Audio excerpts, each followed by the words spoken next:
Alright, we'll get started in a minute. Our old, I should say the spot we usually get started from is closed off due to all of the protests and the tree lighting. So we'll just do a quick audio check. If you guys could hear me, we will get started.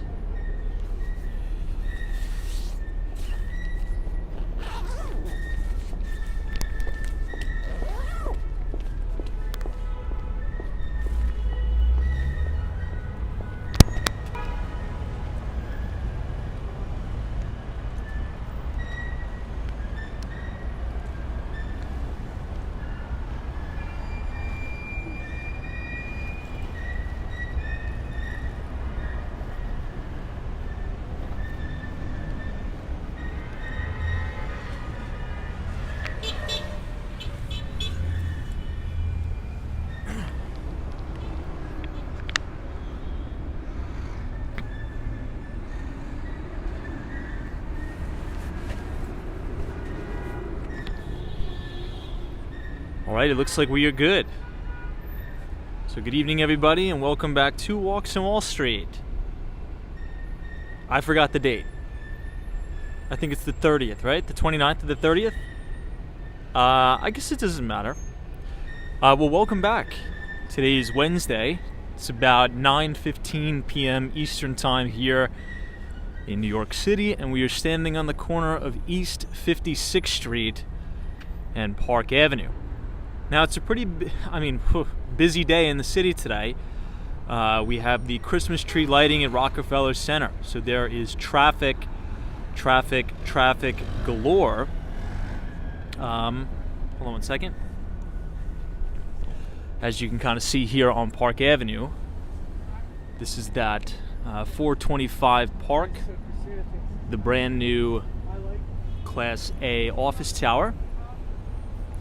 I do want to see the Christmas tree at Rockefeller Center, but I'm not too sure if it's lit yet. Maybe they're still doing the ceremony. So I think what we'll do to avoid all the craziness and the pandemonium, let's go to the Upper East Side of Manhattan. We'll go to, what should we say? Sutton Place, all the way on the east side. And then we'll come back down maybe in like an hour or so when all the craziness is sort of gone, I should say, and then we'll check it out, hopefully. But apologies for being late. There was a crazy big protest that was going all the way up Madison Avenue, and they've, for a short period of time, were totally blocking 57th Street in Madison, right outside my office. So I really didn't want to go outside and start the stream in that, so hopefully you could understand. So we've just postponed it a little bit, so please excuse the late start, but I just kind of want to avoid all of the craziness in the city, so hopefully you can understand. Speaking of wild and crazy things, anybody see that Elon Musk interview with Andrew Ross Sorkin? Talk about wild. Wow. Is that going to have an impact on Tesla when the market opens tomorrow? I don't know. Who knows? Elon Musk had a few choice words for advertisers. Yeah. Let's just say, if you haven't watched the interview with Andrew Ross Sorkin and Elon Musk, definitely check it out. Although, what I'm hearing from some of my friends is that they've taken it down from YouTube. So you can no longer even see it. I was watching it live with my jaw pretty much on the floor. So yeah. I don't know if that's true though. So if you want to look it up on YouTube, try to look it up. But wow, was that a big interview? See what the fate of X is after that. So. And I think that's all I got. I was busy today, guys. I had some very good showings at one of our really nice listings at 5 Franklin Place. which is a gorgeous 3-bedroom, 3.5-bathroom apartment in the heart of Tribeca. Now, not to be confused with Franklin Street, as we're standing right outside 432 Park Avenue, but this is Franklin Place. So Franklin Place is a private street right off of Franklin Street in Tribeca, and it's looking good. Maybe we'll get an offer. So fingers crossed. If anybody here is looking for a place in Tribeca, in a relatively new building, it was built in 2015, has 19 stories and about 51 units in the building. We're selling apartment 8A. It's on the market for $3,495,000. Gorgeous place. So let me know if anybody's interested. But maybe we'll get an offer out of today. I was very optimistic. Hey, Design Ideas, thank you so much for your $10 donations. This is Evening Tom and Walks and Wall Street Team. Good to see you, Design Ideas, and thank you so much for being here. All right, so we'll get started here, and then we will. Okay, somebody said the Elon Musk interview is still up. Okay, got it. Yeah, check it out. I mean, wow, was that a gangbusters interview? So let's go ahead and get started here. Again, a little bit sort of unorganized at the beginning of the live stream, but once again, you know, it's a crazy day in the city, lots of protests and nonsense going on, so which was literally right outside my office over here. Let me say hello to everybody in the chat and we will get started. 1 second.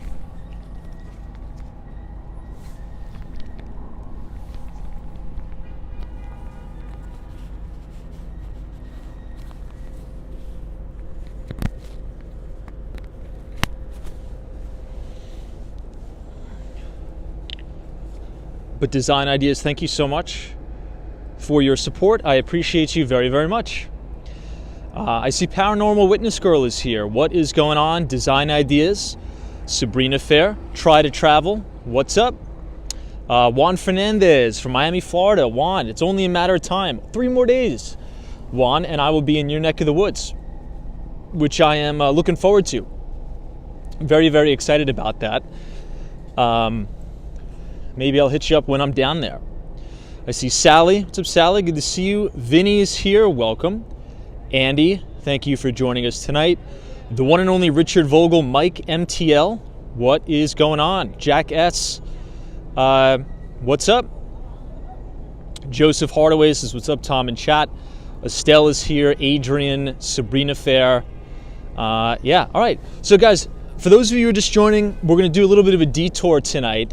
Now, yes, I do want to check out the Christmas tree at Rockefeller Center, but I think it's just going to be a little bit too crazy right now. I don't even think they've lit the tree yet. So let's do this. We haven't seen Sutton Place in a while. I'll take you all on a tour through the Upper East Side of Manhattan, which we haven't been to in quite some time. And then during the last hour of the stream, we'll head back down towards Rockefeller Center, Radio City Music Hall, and then by that time, I think a lot of the crowds will have been totally dispersed, and maybe we'll get one of the first looks at the Christmas tree. So pretty much driving in the city tonight is going to be a disaster. You could already see the traffic backed up pretty much all the way down Park Avenue. I mean, you could see the bumper-to-bumper traffic headed down to Grand Central Station and the MetLife building. So we'll avoid all of that for now.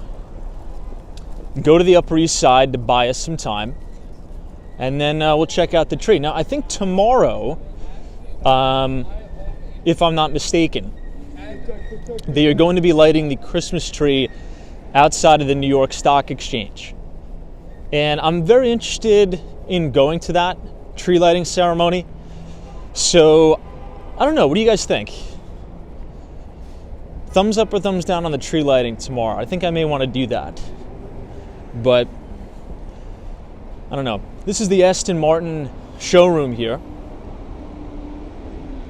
Annie M.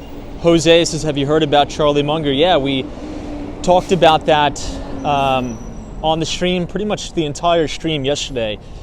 We did some reflecting on the life of Charlie Munger, arguably one of the greatest investors of all time, and helped Warren Buffett pretty much build Berkshire Hathaway into what it is today. So it's sad. 2023 has really been the year where we've lost a lot of, very, very talented and notable investors, right?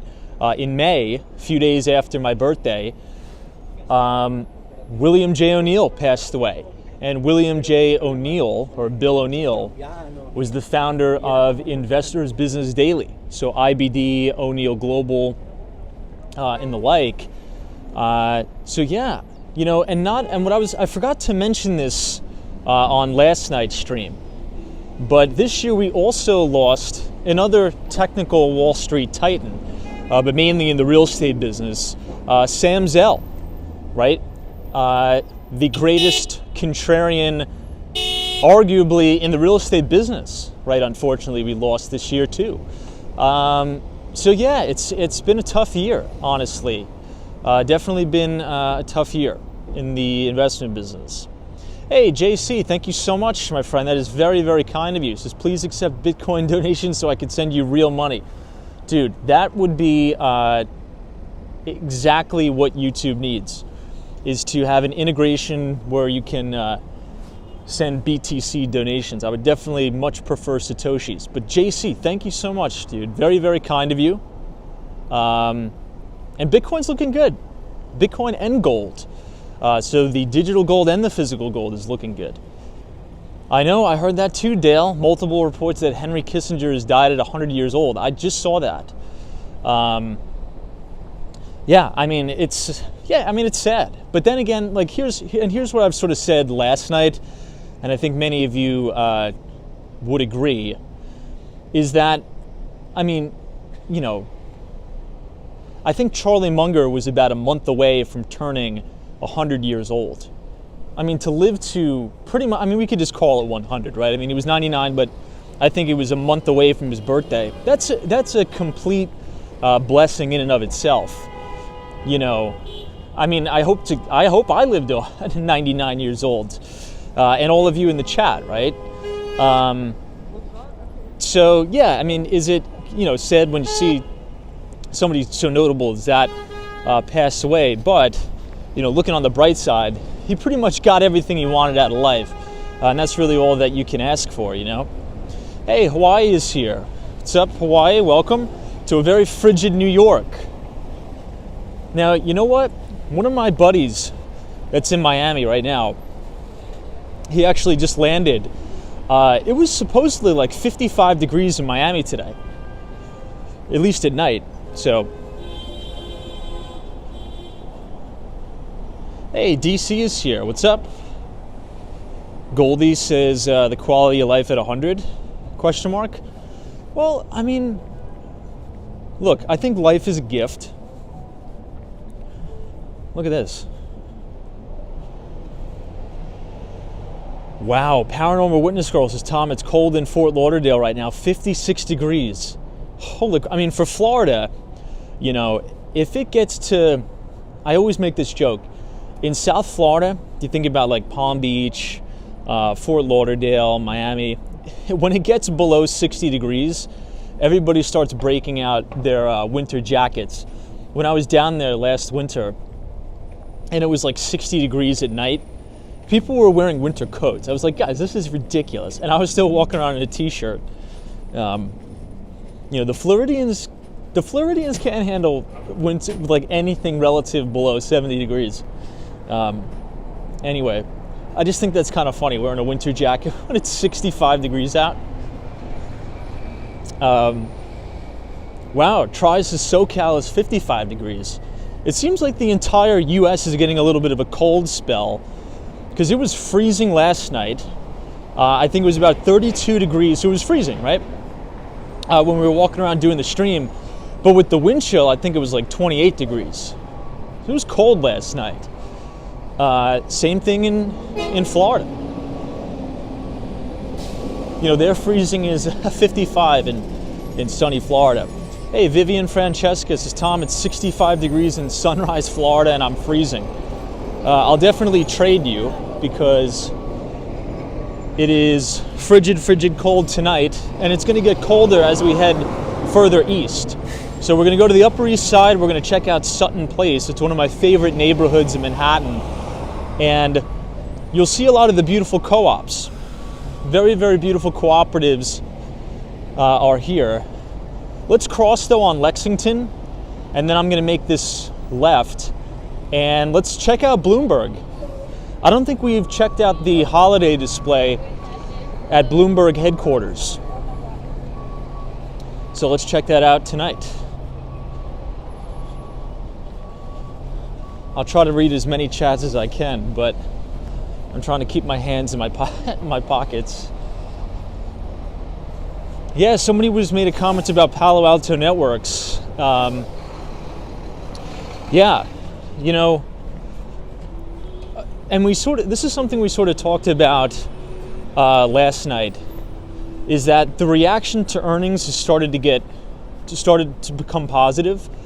So two stocks in the cybersecurity sector in particular that both gapped down on earnings, but then rallied back throughout the day, is Palo Alto and Zscaler. Zscaler reported earnings as well. Well, let's cross here because then we can see the Bloomberg building.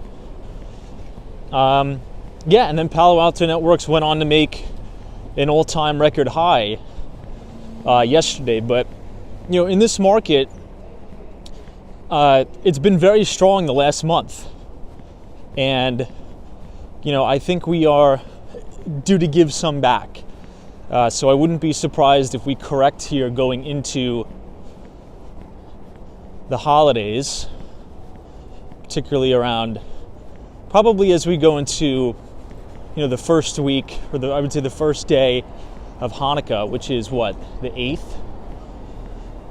Because the market's essentially been straight up. So I think it'd be appropriate if we give a little bit back here. But everybody, what do we think? We are now looking at the Bloomberg headquarters, and I always love the Christmas display they have up here. This very classic white tree. Hey, Evan Weeks is Walks on Wall Street. Hey, dude, did you already mention Charlie Munger? Yeah, so we pretty much talked about, you know, a lot of the lessons of Charlie Munger, pretty much the entire stream yesterday. But yeah, it's unfortunate, but you know, I think the good thing is he lived a long life, right?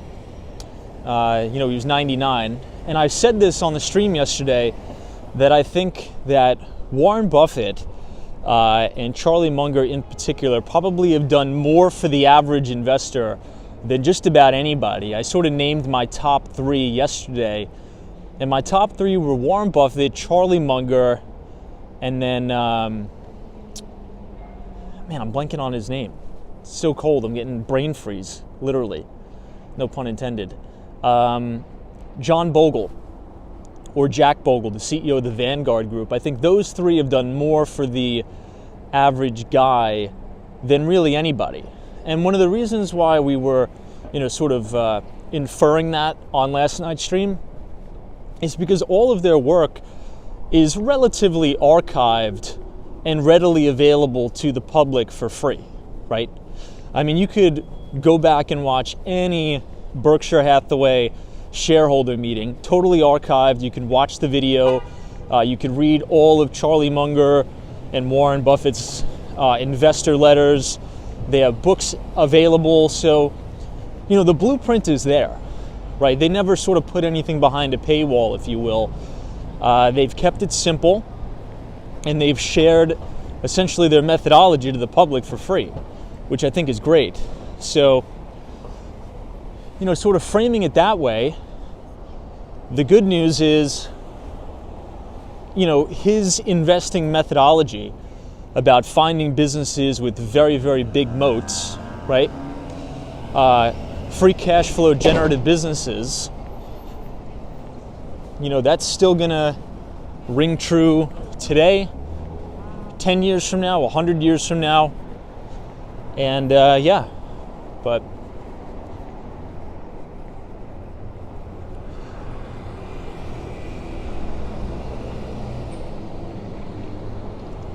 hey, Rosh says the current temperature in Miami is 71 degrees. Cool. Hey, NMB 045. So I love the inside design of the Bloomberg building. I do too. I think it's very nice. Now, if we walk further down this way, which we're not, but you guys see this building right here kind of sticking out? That's called the Lipstick Building, and that's where Bernie Madoff ran his fraud Ponzi scheme, right there. Try to travel says hyperinflation in 3 to 4 years. Also, is there a stimulus heading out? Hyperinflation. CPI is at 3.3%. CPI has gone from 9.1% in March of 2022 down to 3.3% as of the last CPI report. And shelter, which makes up 40% of the entire CPI report, is starting to roll over, right? And this is something we wrote about. You know, not to sound like a broken record, but I wrote an article that is readily available to everybody. If you want to read it, if you type !news, NEWS in the chat, once again, !news, NEWS in the chat, it was called In Order of Liquidity. And being that shelter makes up 40% of CPI, that sort of kept core CPI elevated. And during a tightening cycle, when the Federal Reserve starts to tighten interest rates, equities reprice the fastest to accommodate a higher interest rate environment because of the liquidity. But it takes a lot longer for real estate valuations to come down. And they are coming down, right? It's been about a year and 8 months since the tightening cycle, and you're starting to see real estate values come down, which is a good thing, by the way, right? That's what we want to see, because not only on the residential side, but on the commercial real estate side as well. If you want to, sort of read that article, I just wanted to give you another look at the Bloomberg Christmas tree from across the way here. But every other Thursday after the market closes, I email everybody out our Behind the Street newsletter, which is sort of like our investor letter here.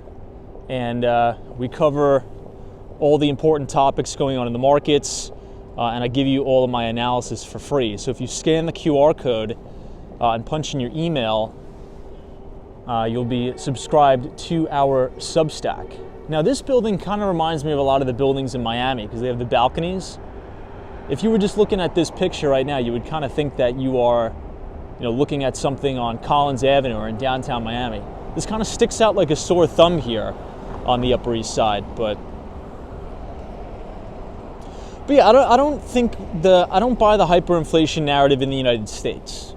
Now, in some other countries, yes. Now, is it true that fiat currencies over time they'll trend towards zero? Yes, that's true. A good book to read about that is called The Bitcoin Standard.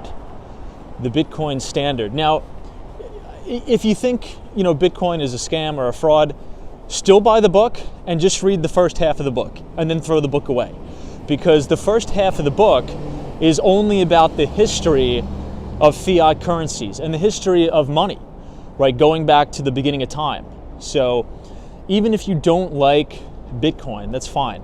Still get the book.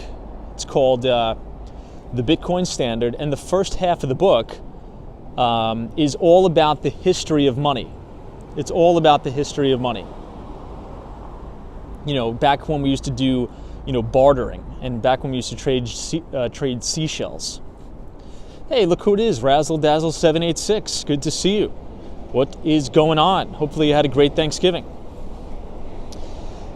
Evan Weeks and rents are just as bad. Either real estate comes down or wages have to go way, way up. Median home price in my area is $418,000. Nobody affords that with 7 or 8% interest rates. Yeah, I mean, Evan Weeks is spot on, right? What Evan Weeks just said in the chat is totally spot on. But here's the good news. If you type !CPI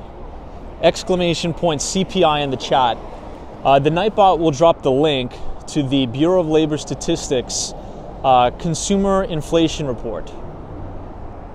And wait, I guess I'll just quickly tell you where we are. This is Bloomingdale's, by the way, for those of you unfamiliar. I don't think we've checked out the holiday windows at Bloomingdale's, so we'll do that right now. But if you click the link where it says www.bls.gov, Consumer Price Index, it's going to bring you up a very, very helpful infographic, okay? And you can actually select all of the individual subcategories of inflation. So if you deselect everything and only select shelter, you'll notice an interesting correlation, okay? You'll notice that it is an extreme laggard, and there's been 7 consecutive months now in a row where shelter costs have declined. And if you overlay shelter with headline CPI, you'll have noticed that headline CPI has cratered well before shelter even started to move to the downside. And that is normal. That's normal, right? You could think back to your Finance 101 class in college, right? Where they talk about how to read a balance sheet. I can remember the professor saying this. He's like, you read a balance sheet in order of liquidity, right? You have your cash and equivalents, and then all the way down you have your property, plant, and equipment. And as you move down the balance sheet, those assets become less liquid, right? And liquidity is just how easy you can convert that into cash, right? So the closer it is to liquidity, the more sensitive it is to rates. So real estate, since it's illiquid, it just takes a little bit longer for it to reprice, but it is repricing and prices are coming down. So I'm optimistic. I don't think it's going to be, egregiously expensive forever. Rents will come down, and I'm starting to see that softening here in New York City. All right, let's see what we got here at the windows at Bloomingdale's. I think it's kind of interesting. Hey, Dan Sang is here. What's up, Dan? Dan was sending me some crazy prices of stuff in Forest Hills, Queens.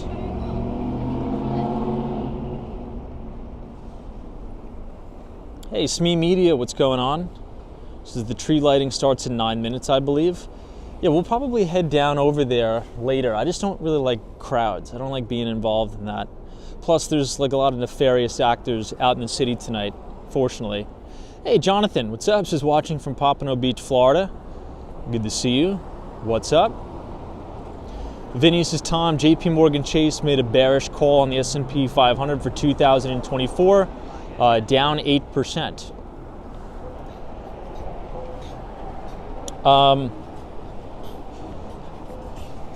I'm going to, hold on, there's somebody across the street here. Now, does anybody know what's big and eventful in 2024? Anybody want to make a guess? I don't think anybody's looking forward to it, by the way. I don't think anybody's looking forward to 2024 if you're an American citizen. I'll give you a hint. Well, I'll just tell you the answer. It's an election year, right? I don't think anybody's looking forward to that. It's all, it's just going to be like just a headache. I think we could all agree. Doesn't matter if you're a Democrat, Republican. It's going to be not fun, right? This is a good shot of the Chrysler Building here. But anyway, sort of what I was alluding at is Life, Liberty, and Guns says, I'm looking forward to it. I'm just not really a political kind of person. But hey, if you're looking forward to it, more power to it. Anyway, so the final newsletter of the year that I'm going to send out, I'm going to do a backdated historical analysis of S&P 500 returns in election years, presidential election years. But not only that, because you can find that data quite easily. Oh, this is the congestion pricing, by the way. So for all those non-New Yorkers that don't know what I'm talking about, anytime you drive your car below 60th Street, the city's going to bang you with another toll. So they've installed these cameras What street is this, by the way? 59th Street. So if you take your vehicle south of 60th, these little boxes that are now hanging from the street posts are going to take a picture of your license plate. You're going to have to pay a toll every time you just drive south of 60th, which is, I don't agree with it. I think that's, not optimal, but they've already made the decision that they're going to do it. Now, what they're not going to do, what they haven't decided, I should say, I don't think they've decided what the actual fare is going to be. I was reading a New York Post article. I mean, I don't know how reliable that is, but I was reading a New York Post article, and they said they're still determining whether it's going to be between $9 or $28. And that's a pretty big range. It'll probably fall somewhere in between that, but I mean, the fact that they were even thinking about proposing a $29 toll is just kind of scary to me. $29 is ridiculous, just to drive south of 60th Street. Anyway, here's another smoke shop. Anybody who was watching the live stream last night will sort of get the inside joke about the smoke shops. We were walking down, I think it was 9th Avenue, right, guys? We were walking down 9th Avenue, starting from 42nd Street Port Authority Bus Terminal to 34th Street, by the Hudson Yards. And we've counted, I mean, my God, at one point it got so cartoonishly ridiculous that on one block there was 3 smoke shops right next to each other. It was like smoke shop, smoke shop, smoke shop. Some people, don't like them, which is my stance. Some people like them. I just think it sort of erodes the character of the neighborhoods, but,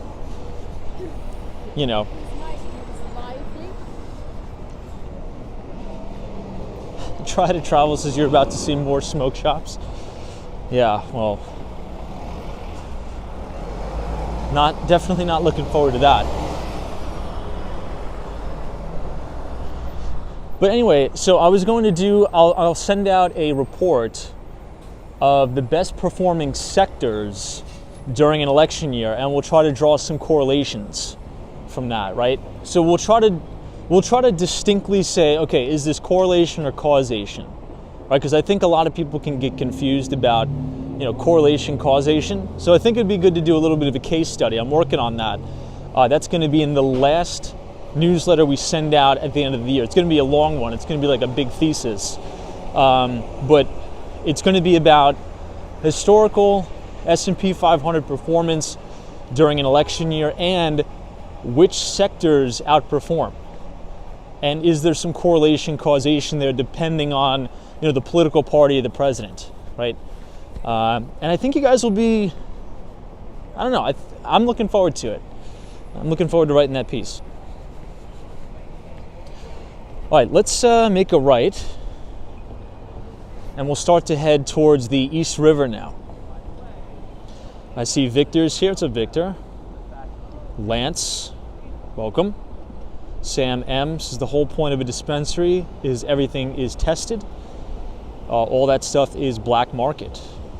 Probably for sure. Mr. G is here. Good to see you. All right. Now, as we're crossing, you'll see like a big connecting bridge in the distance. You see that? That is CUNY Hunter College. CUNY Hunter College in the City University of New York system.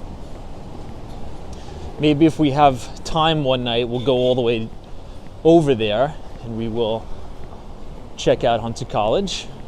Hey, Crypto Meme, what's up? Good to see you. Mr. G says an aging population and slower labor force growth affects economies in many ways. The growth of GDP slows. Yeah, that's generally correct.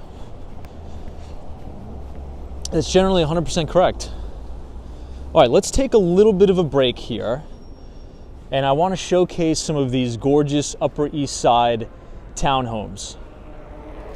You're going to see a lot of these as we walk the Upper East Side tonight. This one's really nice. And this person actually has a driveway and their own garage in their townhome. That is absolutely stunning. Look at that. I love those bay windows too. And it kind of looks like they have a little bit of a balcony as well. That's really nice. Now you'll like it even more as we go to Sutton Place.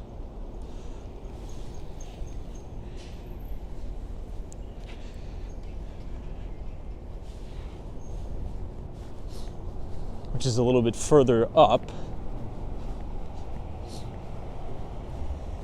Look at these. I think these two are probably my favorite on the block.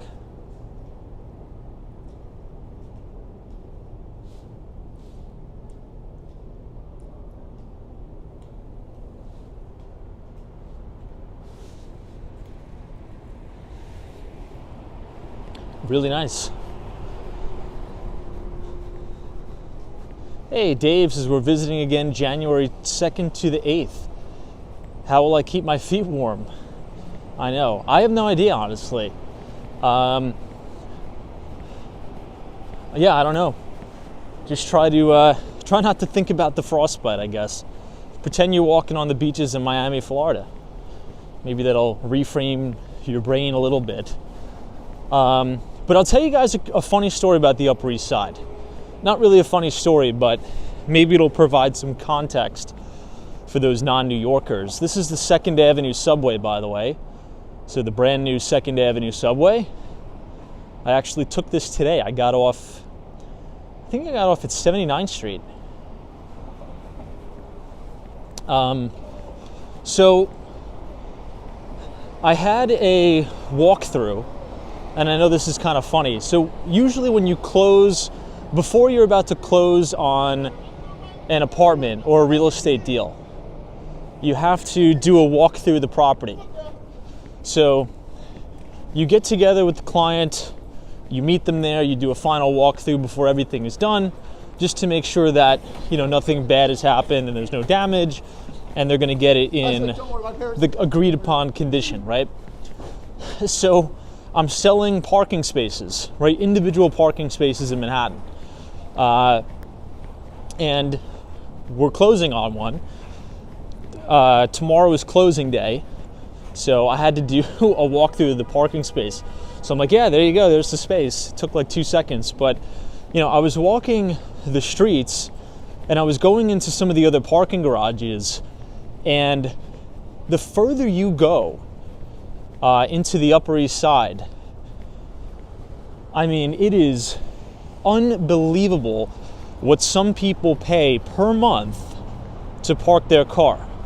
Now, if you want to see how much it exactly is to park your car a month on the Upper East Side, if you go to my Twitter and you just go to my Twitter page, @WalksWallStreet on Twitter, I posted a couple photos of some of the garages and some of their rates. It's really astronomical. Really, really astronomical. I think for a regular car, it's over $600. For an SUV, it's like $1,200. And for an exotic car, they call it exotics, it's upwards of $1,500 a month to park a car, which is crazy, crazy, crazy.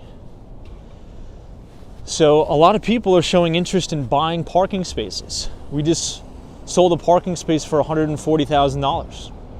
Well, 2 actually. Hey Mel, this is Tom. That was my question on Twitter. What is that money paying for? The money paying for, you park your car in a spot, that's it. So you can park your car in a garage for $1,200 a month. I mean, it's kind of crazy, right? Yeah, Lance says, I can't wait to see the Wall Street tree. We'll be down there tomorrow. We will be down there tomorrow. But if you guys are enjoying the live stream so far tonight, you could feel free to leave a like on the video and click the subscribe button if you're new. We usually do these live streams every day starting at 8:30.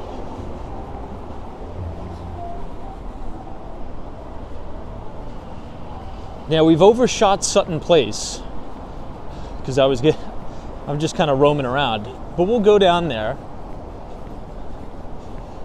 I'm just trying to buy time so I can let all the craziness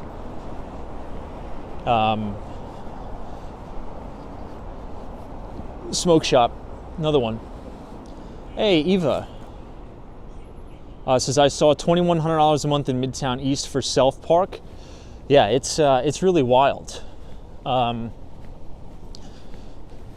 You know, a lot of people like that I've been talking to, right, as I'm trying to sell out this parking garage, a lot of people don't like the fact that they have to pay $850 a month, right, or more to park their car, right, in a valet garage.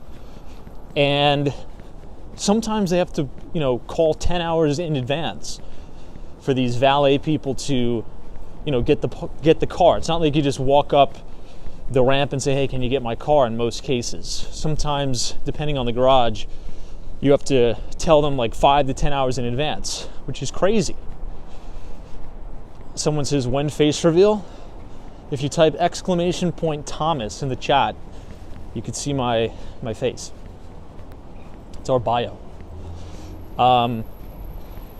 But yeah, they want a self-park garage, which is you just have your own clicker, your own remote, you go down the ramp, and you park yourself. Now, since we're actually near 69th Street, I'll take you guys to the garage. Might as well. We'll educate the viewers on what it's like to own a car in New York City. I will take you on a tour of the parking garage where I'm selling the individual spaces. You guys can check it out. And then we'll go into some of the neighboring garages and check some of the prices. Might as well. We have some time to kill before, what's it called? Before the Christmas tree lighting.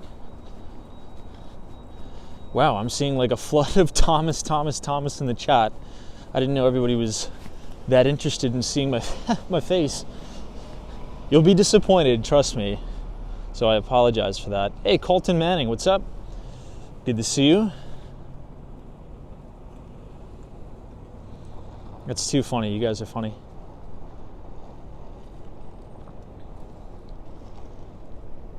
I know, crypto meme. Hilarious. We have to add that to the Walks on Wall Street drinking game. Every time we pass by a smoke shop, you have to take a shot.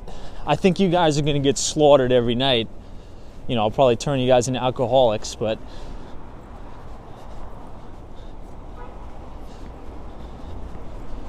Meld, I appreciate you. God bless.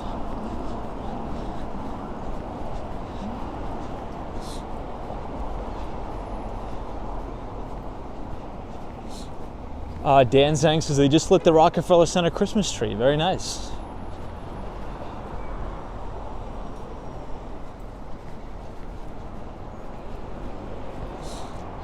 Dan, do you think by the time we get back down to Rockefeller Center, do you think everything will be kind of out of there? What do you think? I know, you guys are gassing me up in the chat. No more positive comments about myself. I appreciate it, though. All right, so this is East 69th Street. Okay. Wait, I'm going the wrong way. Let's go this way first.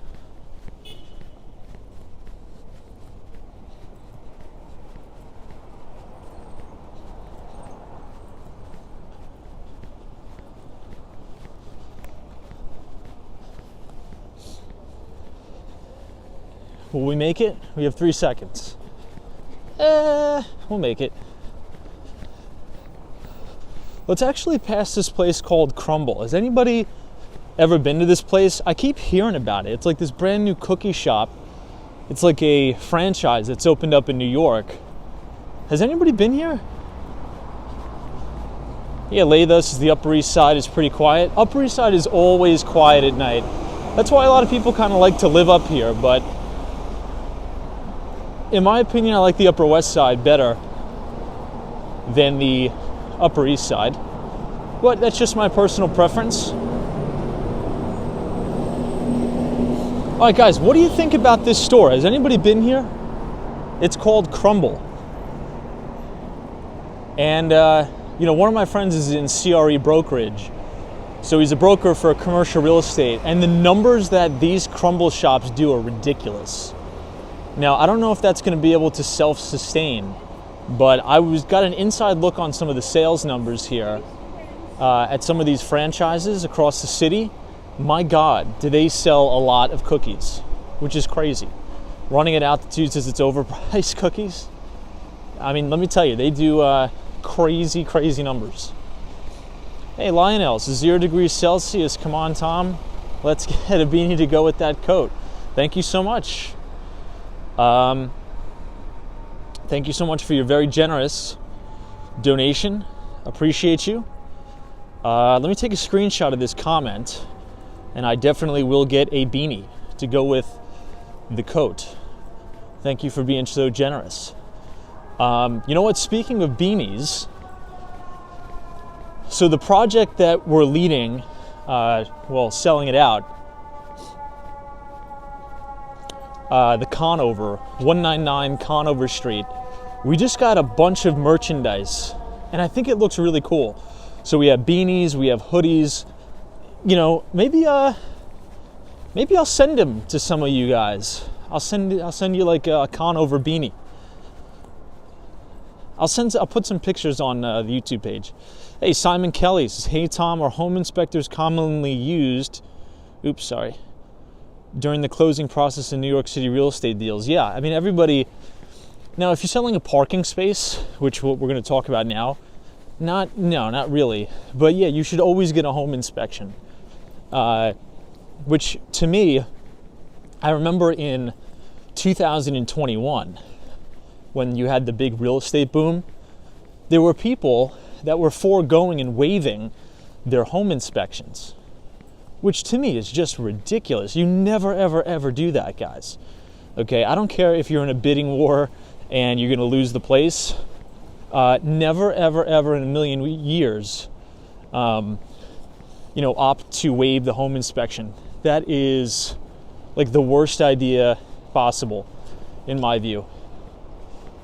So yes, always get your necessary inspections all the time. Hey, Crypto Meme. This is Beanie Fun. Thank you so much. This is for me and Mrs. Meme. Hey, what's up? Yeah, we'll do that. Thank you so much. Crypto Meme. Wow, Storm Rider says, Tom, I just sold my house and the buyer waived the inspection. Yikes. All right, let's see how much.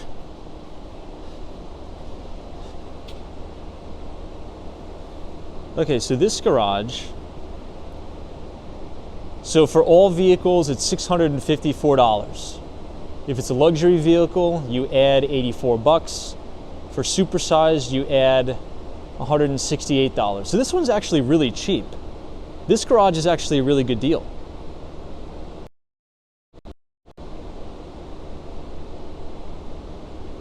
Wow, this one's actually cheap.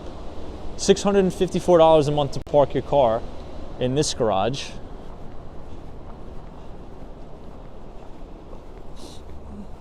There was one, maybe we already passed it. I think it was up here. I saw the most egregious one today.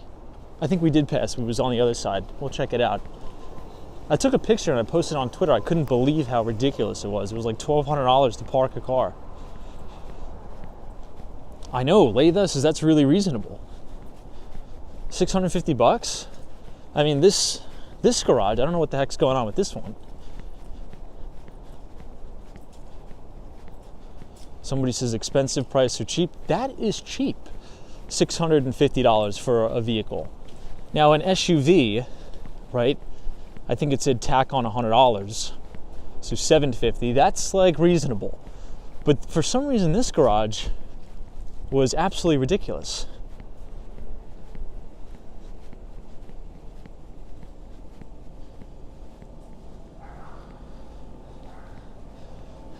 Okay, guys, look at this one.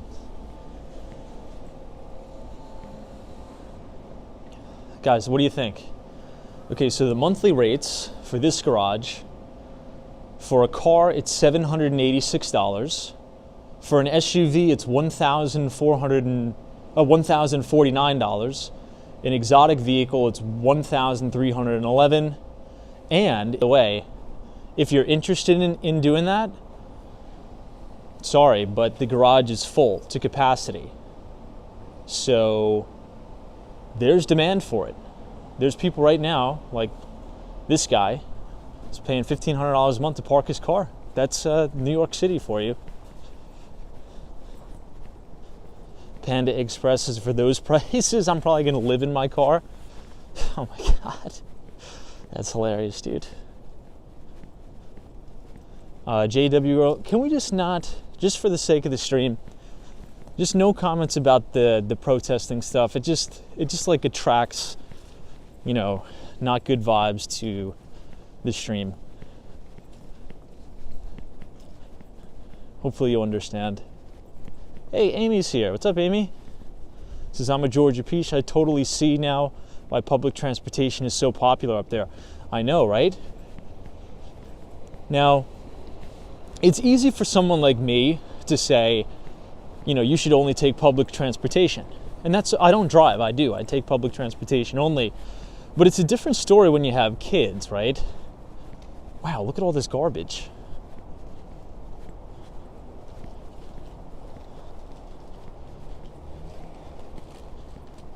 Wow. I don't even know what I was saying. The stench is just so overbearing. But yeah, so if you have kids, you know, it's kind of hard getting your kids to school, you know, on the subway. It's kind of easier just, you know, driving your kids to school in the car, right? So I get it. I totally get it. Amy says sanitation workers are on strike. No, we cut the funding to a lot of necessary. Oh, these are really beautiful flowers here. That's one of the things I love about New York City bodegas. They always have really beautiful flowers, and during the holidays you'll have Christmas trees. Looks nice. But yeah, we've unfortunately cut the funding for education and sanitation. The two things that need the most funding, in my opinion, in the city, we decided to cut. Which makes sense, right? Which makes definite sense. Oh, cool. So this townhouse, decorated very nicely for Christmas, and they have Christmas music playing.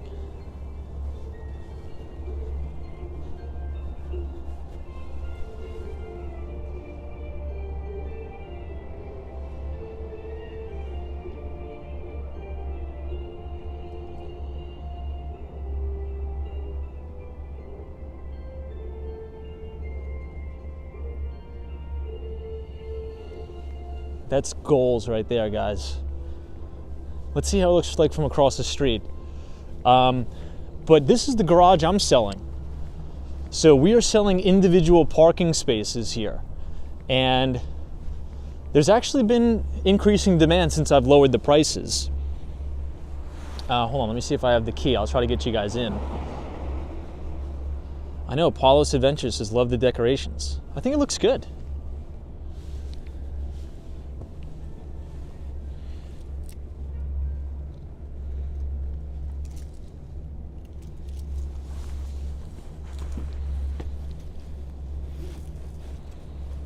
I think I may have left it at the office. We'll see.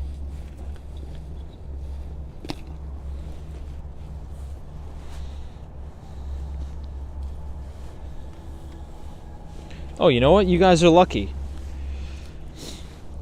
You guys are actually lucky. We'll we're going to be able to see it inside. I think the internet's probably going to be really bad, but we'll check it out. So if you want to buy a parking space in New York City, this is a behind-the-scenes look of what it's like. So it's a self-park private garage. You have EV charging. I won't go all the way in because the internet doesn't work. We just went into contract on these two spaces in the back, $140,000 each. The space next to it, space 3, is on the market for $140,000, and everything else is pretty much $165,000, and then the bigger ones in the back are $199,000. So instead of paying, the $650 or the $1,100 a month, you can actually purchase your own space, which is technically a condominium. And yeah, this is sort of what it looks like. You have your own bathroom in here. I don't know, what do you guys think?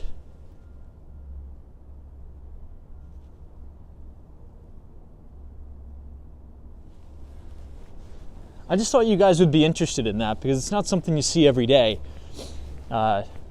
Selling individual parking spaces. And each space is a condo, so you're going to get a deed to your space, and you could resell it if you want.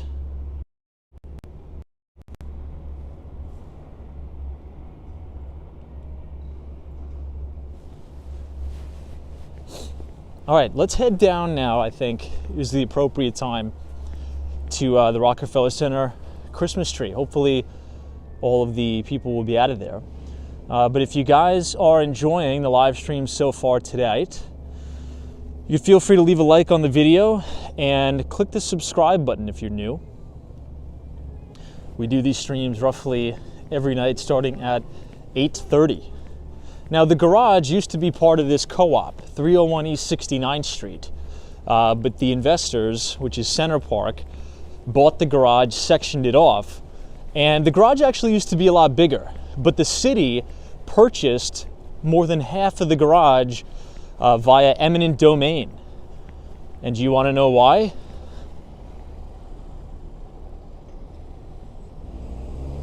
This is why. The 2nd Avenue subway is right here. So they've actually had to dig way, way under and buy some of the garage so they could build the 2nd Avenue subway, which is kind of funny. But yeah, now if you want to know, just to give you an idea of sort of what the costs are, right? Because many people think, okay, so it's $140,000, then that means I own my space and there's nothing else. No, then you have to pay your taxes. A smoke shop here. This one's called Cannabis Bliss. I mean, very, very strategically located, by the way, right next to a Haagen-Dazs ice cream. That is phenomenal placement for a cannabis shop. So whoever is the CMO, Chief Marketing Officer of Canna Bliss, definitely deserves a raise for that. Very strategically placed. Anyway, so since it's a condo, right, each space is technically a condominium, you got to pay real estate taxes. Oh, and you have to pay HOA fees. The real estate taxes on a parking space on the Upper East Side, which is the garage that we just saw, is $340 a month. The HOA fees are roughly $75 a month. And then you have your garage security, which goes to run the garage. The maintenance is $125. So your overhead is roughly $550 per month in your carry costs, and that includes the taxes and the maintenance and things like that for the garage. But there's been a lot of people. I mean, you saw the garage, it's pretty filled up. Some people want to pay for convenience, to be able to just to have a remote control and go in and out of the garage as they please. And on the Upper East Side of Manhattan, people here make a lot of money, and time is money to them. So instead of waiting for the valet to get their car, and the car is next to all other people, a lot of people in New York City are just opting to buy their own spots.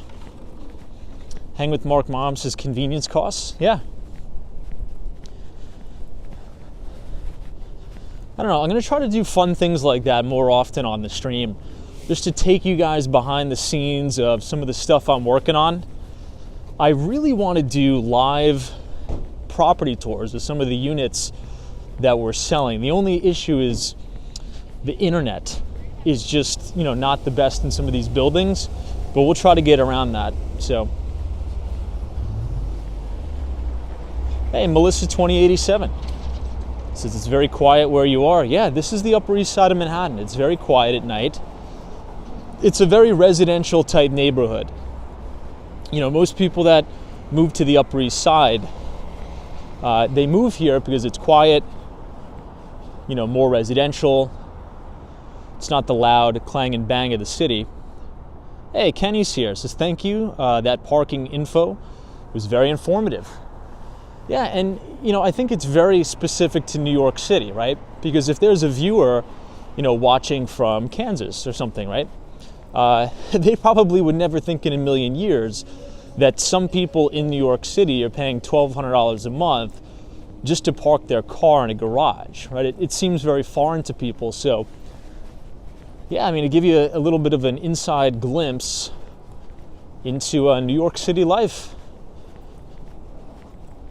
Mona says, where is the best place in the city to live with a dog if I want to walk him? Very good question. Now, I'm going to be a little bit biased with my answer, but I'll tell you. I would say the Upper West Side of Manhattan, and I'll tell you why. Because if you live on the Upper West Side of Manhattan, you not only have access to Central Park, but you do have access to Riverside Park. And not a lot of people know about this. Hold on, look at this diner. Sorry, I just love old diners. And they're closing down, unfortunately, a lot of the original diners in New York. I love a nice diner. But anyway, I would say the Upper West Side of Manhattan, because not a lot of people know about Riverside Park. And if you live on the Upper West Side, you are sandwiched in between what I believe are two of the best parks in the entire United States. Central Park, which is absolutely gorgeous, and Riverside, which is right on the Hudson River. So if you have a dog and you're moving to New York City, I would definitely look in to the Upper West Side. Preferably in between 60th Street, preferably in between 65th Street and 96th. That block, in between that area there, between Central Park West and Riverside Drive, is my absolute favorite in the city. It's amazing on the Upper West Side of Manhattan.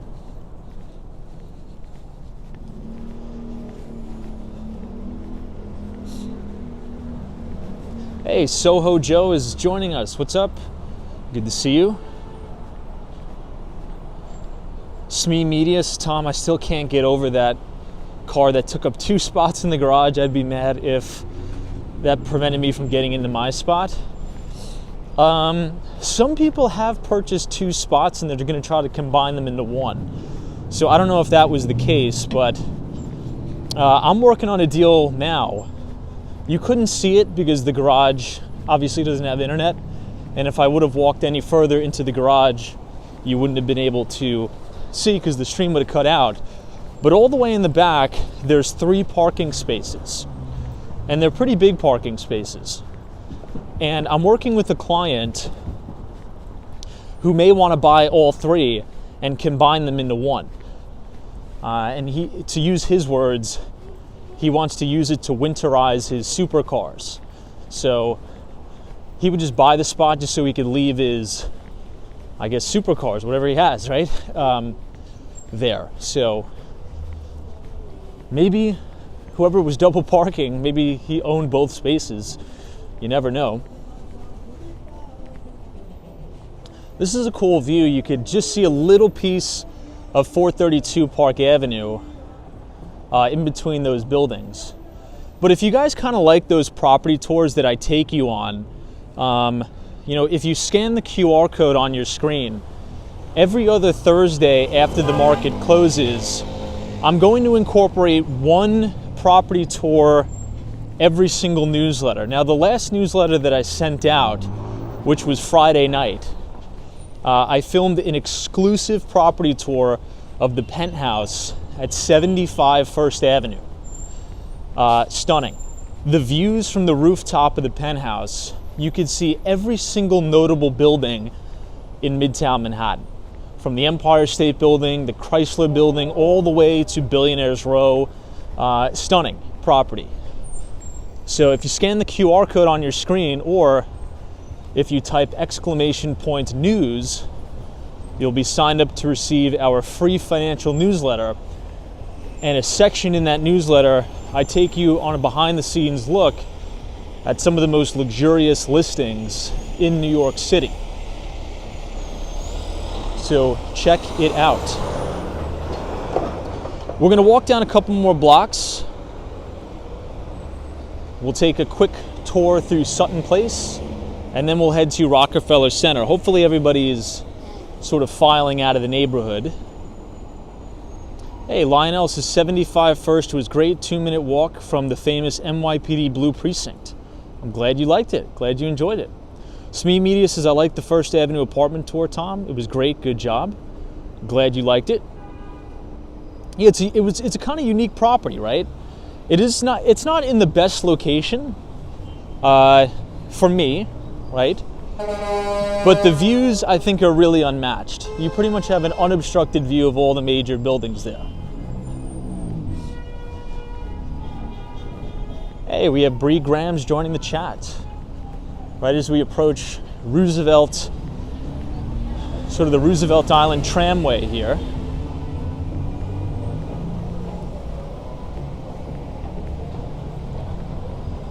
All right, there's more of the congestion pricing right here.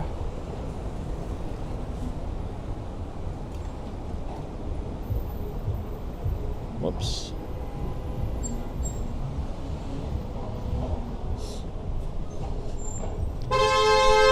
Hey, Kevin's here. Hey, Tom, what's up, Kevin? Kevin, what are you thinking about the action in Palo Alto Networks? Reaction earnings has been good. I know, Tariq Khan. It's been a really tough week and year for a lot of notable people here in the United States. In May, we had William J. O'Neill, unfortunately pass away. And now we've had Charlie Munger, unfortunately pass away too.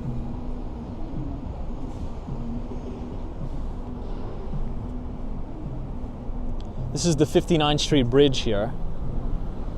Latha, there's so much wealth in Manhattan. Honestly, it's just staggering how much wealth can be found in people just walking down the street. Yeah, I think it's, and I've said this before, it's one of the best places to come to, New York City, particularly right outside of, right out of college. Even though it's expensive, right? I mean, you don't get access to that type of network anywhere else.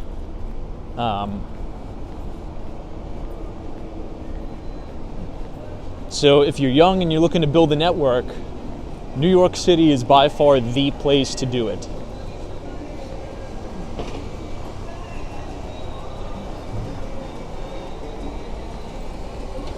We'll take a little bit of a detour here.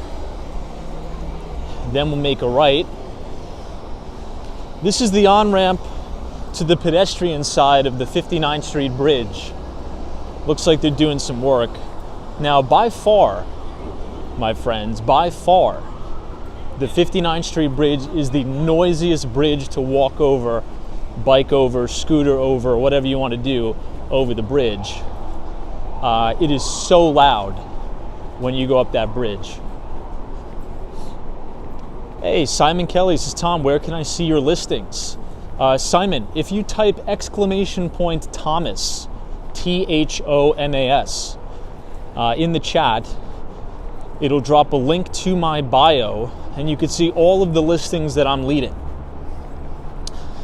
So right now, I have the parking garage there. I have a really stunning listing in Tribeca that I had 2 good showings there today. So hopefully, maybe we'll get an offer. That'd be great to close out the year. But I have 5 Franklin Place, which is an amazing, amazing building in Tribeca. 3 bedrooms, 3.5 bathrooms. We listed it for $3.45 million, or $3.495. Then we have the Conover, 199 Conover Street in Red Hook, Brooklyn. And I may have something exciting coming up. Well, one of my friends, hopefully I get his listing. He has a nice 1-bedroom down in the financial district, and he's moving out to Long Island. So hopefully I could list his place.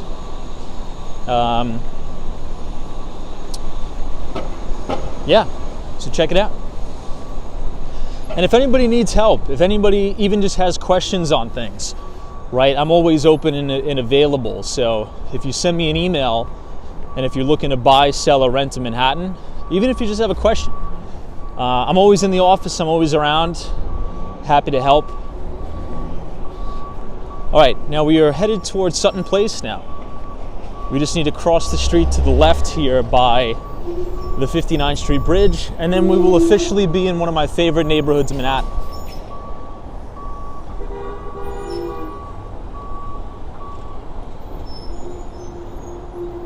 Yogi, yes, that is a fantastic book. Smee Media says, do you prefer to be called Thomas or Tom? No, it definitely doesn't matter. Definitely doesn't matter. It's just a lot of people in Manhattan, I've noticed, call me Thomas. So I just roll with it. But a lot of my close friends just call me Tom. Well, my close friends call me something else, but I don't think that's appropriate for the stream.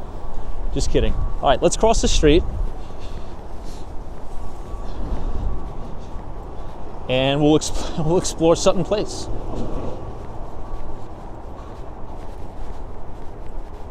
Soho Joe says, what about tea? You can call me anything you'd like, just don't call me late for dinner. That's what my grandmother always used to say. She still says that. So, yeah, call me anything you'd like. Kate Bravo says, Tommy. An old boss of mine used to call me Tommy.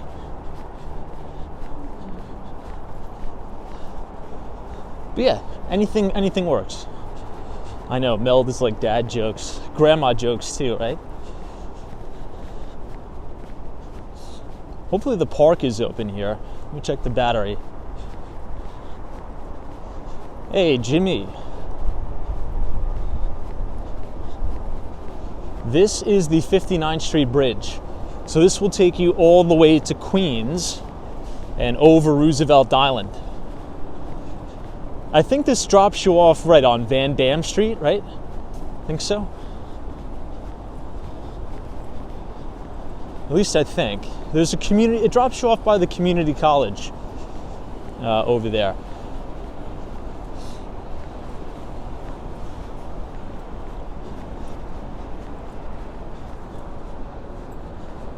Yeah, Kevin says CrowdStrike was a good move. You know, I mean, my thesis on cybersecurity still stands, particularly for the next coming year into 2024. I think there's a very strong thesis for cybersecurity, particularly in an election year, right? We won't get political, but I think we could all agree that there's going to be nefarious actors and organized crime rings trying to meddle in the election, right? That's almost a certainty. And there's going to be an increase in cyber attacks, right? So the thesis for cybersecurity, you know, the top companies in cyber are Palo Alto Networks, Zscaler, and CrowdStrike. And I used to sell some Zscaler software, so I know what products and solutions that a lot of enterprise customers are going with, right? The two top shops are Palo Alto Networks and Zscaler by far. Okay, now this is gorgeous. Guys, girls, team, I want to welcome you all to Sutton Place, a very quaint, very charming neighborhood on the Upper East Side of Manhattan. And look at these townhomes across the street. Kind of reminds me of a colonial style, maybe a little bit of a New England style, Boston. Very nice. This is sort of my favorite strip of buildings here. Let's cross over, and then I'm going to take you all into the park. This is one of my favorite parks in the city, and it has amazing views of Queens overlooking the East River. You can see right now, Sutton Place, very beautiful architecture.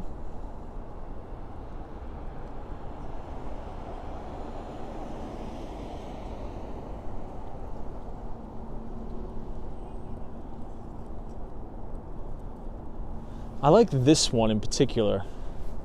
It has a really nice contrast with that door. The red, that lady has an English bulldog. Those things are huge. And they're lazy dogs too. It's kind of funny. Wow, guys. Okay, this is like my dream scenario here.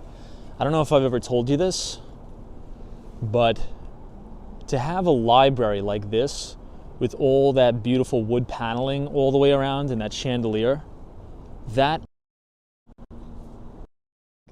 is the textbook classic, almost like Morgan Library style. That's what I want in my place when I get older. Man, to have that right here at Sutton Place, like a real classic library. Think the Stephen Schwarzman building in Manhattan. Think the Morgan Library Museum, Midtown. Man, the door really pops. Unfortunately, I have all that scaffolding that's kind of,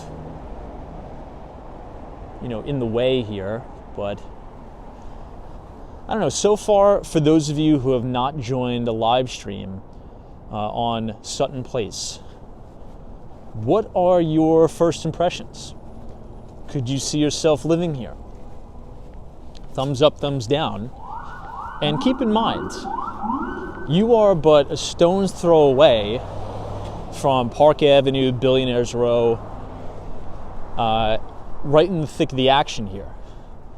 You have these beautiful tree-lined streets that have this really nice canopy too. This is a very important aspect to think about if you're moving to a particular neighborhood in Manhattan, okay? And it's important for the following reason. The hottest locations in the city, in terms of temperatures in the summer, look at how gorgeous this tree is. It still has all its leaves. Is right around Chinatown, because it has no tree cover, it really has no canopy. But places like the Upper West Side and the Upper East Side, it'll have these really nice tree-lined streets that actually make it kind of cool in the summer. So it blocks out a lot of that, really harsh sun that kind of fries all the concrete in the city. Wow, that's an even better look at that tree. Look at that.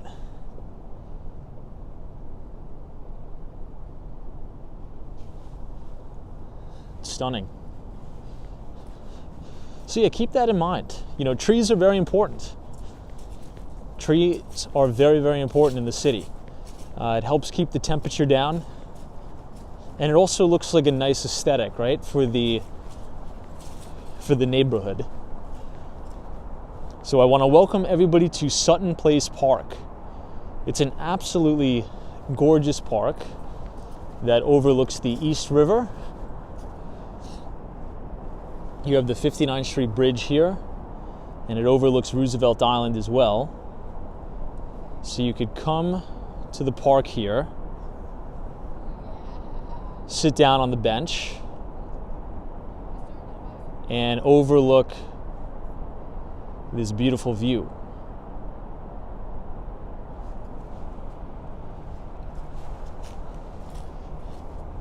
Now imagine pulling into this driveway, having your own personal driveway in Manhattan, and your windows of your kitchen overlook out this view. Let's actually go down here. And I got to plug in my phone charger, because when it's cold out, like it is tonight, the battery pretty much goes to nothing pretty soon. So bear with us as we give you guys a little bit of juice.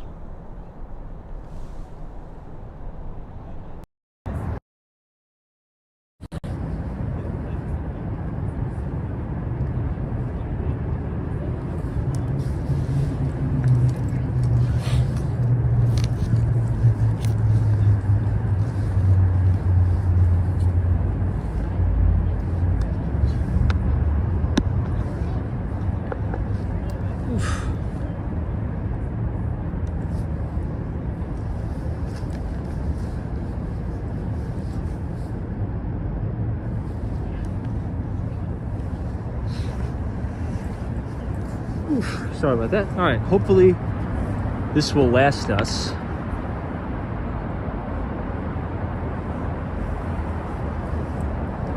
So this is the view, and this is the elevated brand new East River Park that is not yet open.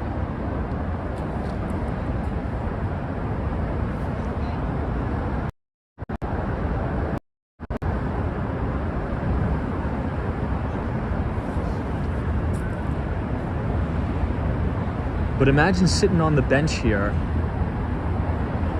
just hanging out, watching the sunset or the sunrise. Beautiful here.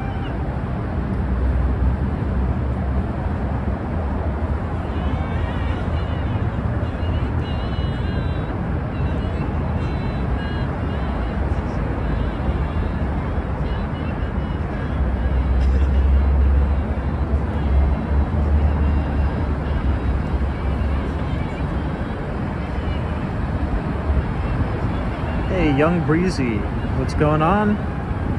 Says, you'd be a fool to move to New York City nowadays. I left 15 years ago because of all the garbage, bad smell, and it's crowded. Everybody I know still lives in New York City, says it's only gotten worse. Well, it seems like you may miss it a little bit, Young Breezy. I don't know. I mean, why are you looking up New York City live streams? Maybe you're missing it a little bit. Maybe we'll have to invite you back. No, I'm just busting your balls a little bit. But you are correct. The city is going through some hard times right now. But I'm confident that it's reached a trough and that it's going to come back in a big way. But you are correct. I was just busting your balls, as any good New Yorker would.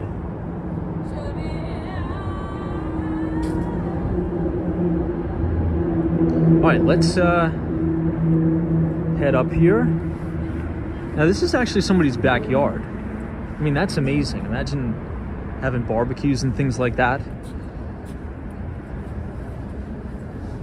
outside in the summer. You can't really see it too well during the nighttime, but this is a spiral staircase in sort of that bay window there. I know Ken Brockton, I saw that. Ken says, Tom, I sent you a tweet about people leaving New York. I saw that, yeah. You know, we've been seeing a lot of New York, really a lot of people in the Northeast. Hey. We've been seeing a lot of people in the Northeast leave, generally the Northeast, right? And head to the South in states like Florida.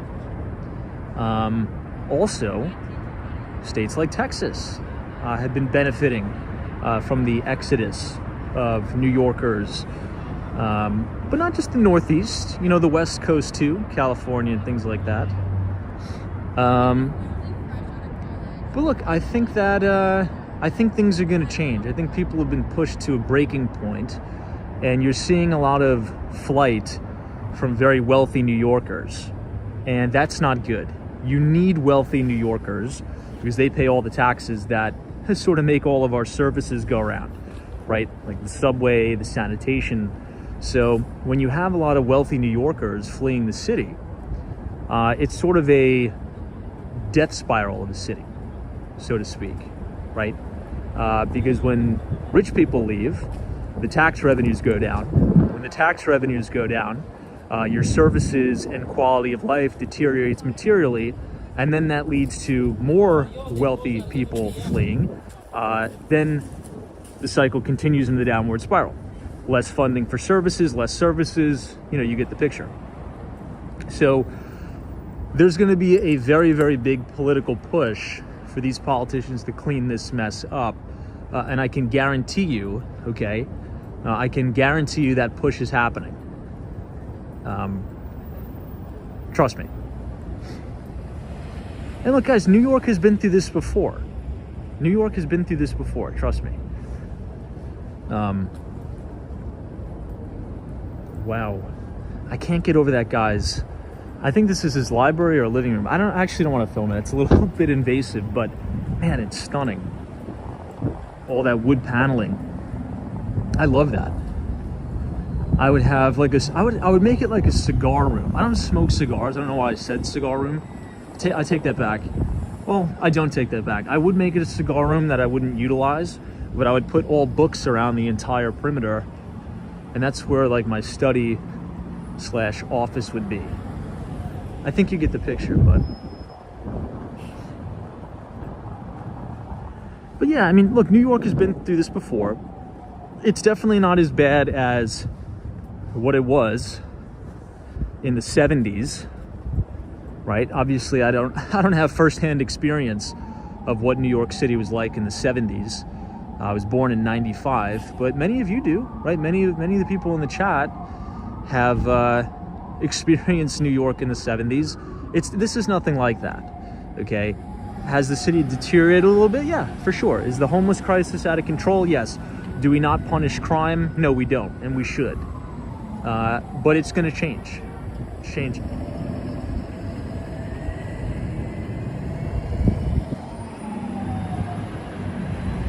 Hey, Tariq. What's up, Tariq? Good to see you. Yeah, I mean, Jim says everything in life is cyclical. I think Jim, he has the comment of the night. Our good friend Jim has the comment of the night. And I'd like to recommend a book to everybody. I'm just waiting for the light here.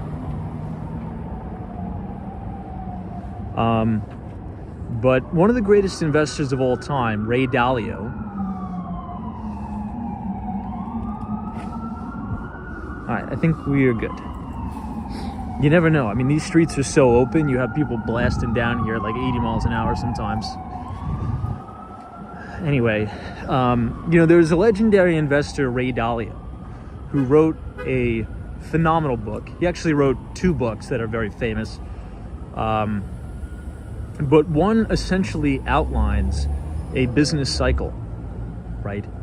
It's essentially, economics and financial markets 101, principles by Ray Dalio, and then the changing new world order, which I don't necessarily agree with the thesis, but I think it's important for everybody to understand a business cycle, right? And a lot of people, unfortunately, do not understand a business cycle.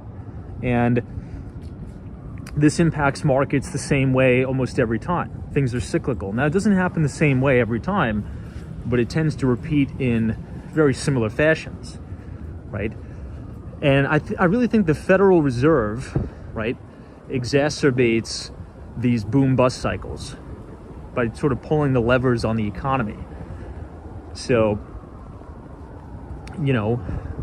cities like New York, and we could sort of deep dive and go down a rabbit hole here, but one of the biggest things that's going to impact New York, which we've been talking about and writing about in our newsletter, is valuations of commercial real estate, right? A lot of these buildings are saddled up with a lot of debt.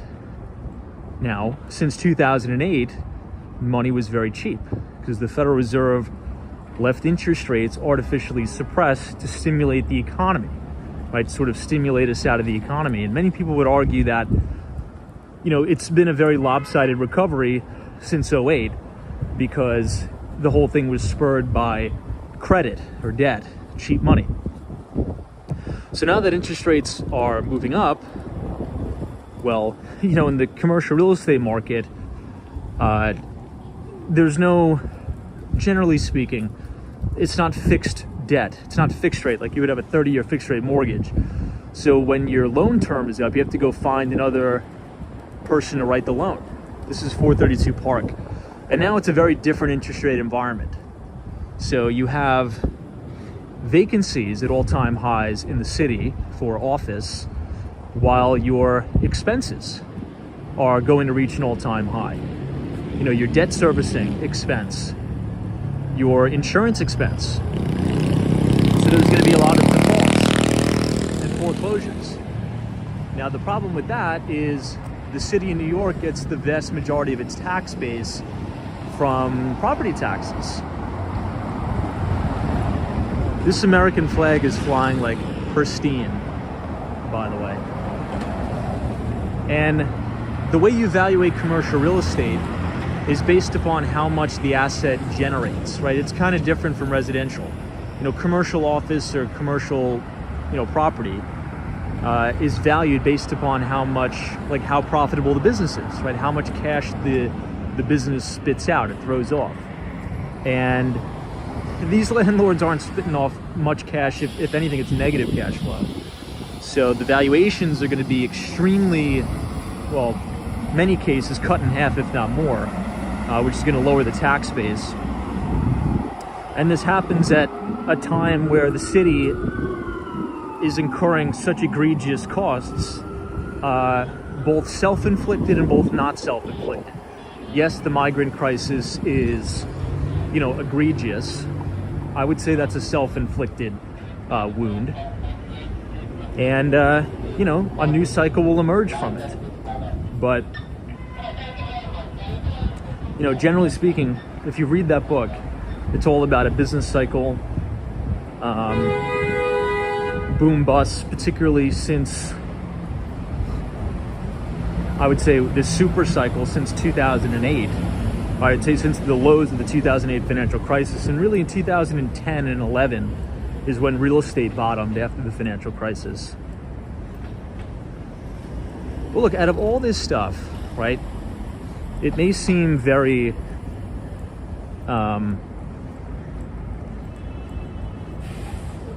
bearish, but I think this is going to be the best thing that ever happened to the city. Because a lot of these buildings, and they're older buildings, by the way, they still have a lot of debt on them. And there's no way that the current operators or current owners are going to be able to renovate them, fix it up at a profit. So with the foreclosures, that'll allow investors that are well capitalized to pick these properties up at attractive valuations and build new product, right? Maybe they just take them down altogether. Right, maybe as demolition costs come down in the city, they'll just demo a lot of these office buildings and then maybe they'll build condos. Or maybe they'll try to do condo conversions if it's not too expensive, which it usually is expensive most of the time. But yeah.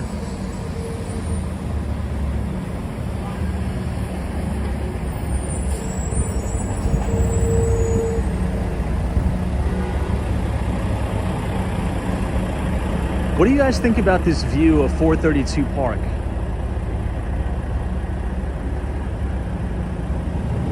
I love this building. I honestly, at first I didn't like it, but now I love this thing. Like I'm obsessed with 432 Park Avenue. Hey, Candace here, what's up? It says, hey Tom, have you calculated how many miles you walk each stream? That's good for health. I haven't calculated how much I walk each stream, but I do look at my health app on my iPhone, and we generally average somewhere between 25,000 to 30,000 steps a day not only streaming, okay? That's, me walking around the city in the morning and at night, walking to work, walking to different showings. But yeah, we usually average about 25,000 to 30,000 steps a day, which I think is pretty good. At least it'll keep the blood flowing, I guess.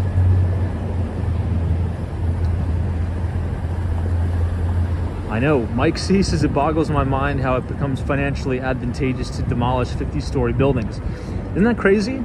Yeah, I mean, if you run the numbers on a lot of these deals, and I'm particularly framing it in the frame of the following. And the frame is this. Hold on, sidetrack moment here. This actually isn't too bad. The East Village haircuts, where I get my haircut, it's like $70. But I think a haircut is something you really don't want to skimp on, I guess, right? Anyway, as you can tell, I get easily distracted. Kenny says, yes, he needs excellent shoes. You know what? It's kind of a bummer tonight because I'm walking around in my work shoes. Like, these are actually really, really nice shoes. I should not be walking around doing a live stream in. But I didn't have enough time to go home.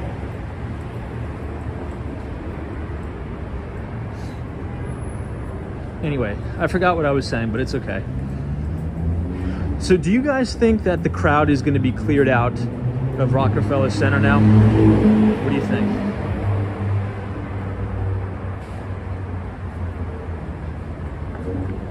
I think we'll check it out. I think everybody should be cleared up. Mike C says the 50-story building. Okay. So if you're a developer, right?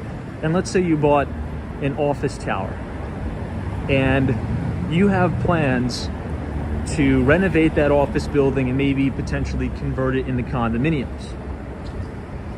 If you run the numbers to do the conversion, in many of the older office buildings, particularly the ones from the late 60s, 70s, and even in the 80s, it is very difficult to do a condominium conversion. Particularly, a lot of these buildings have asbestos, and to do the removal the appropriate way is ridiculous money, and it's very risky.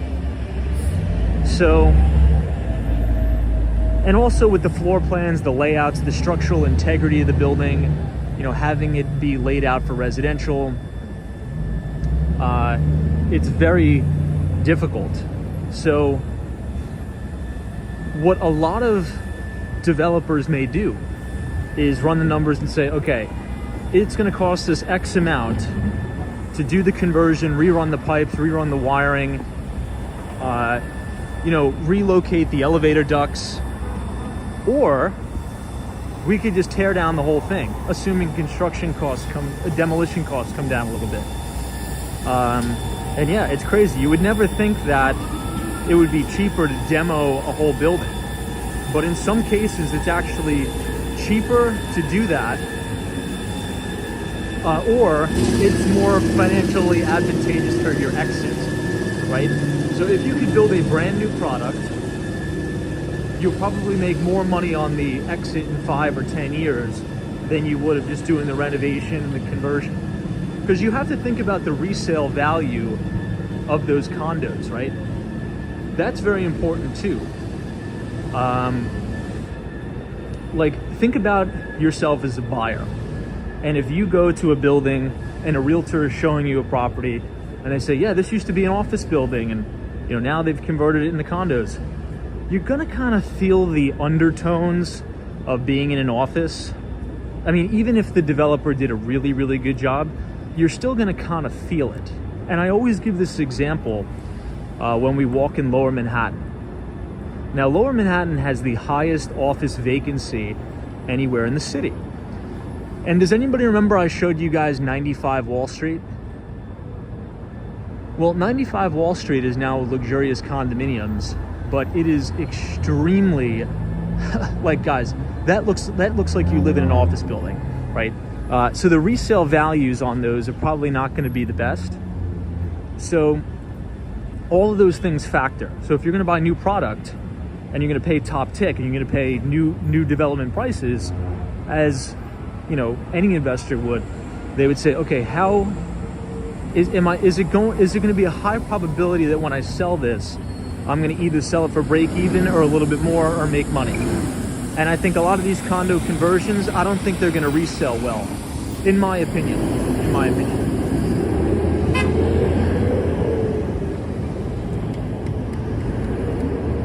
Hey, John Burke is here. Is it John? Good to see you.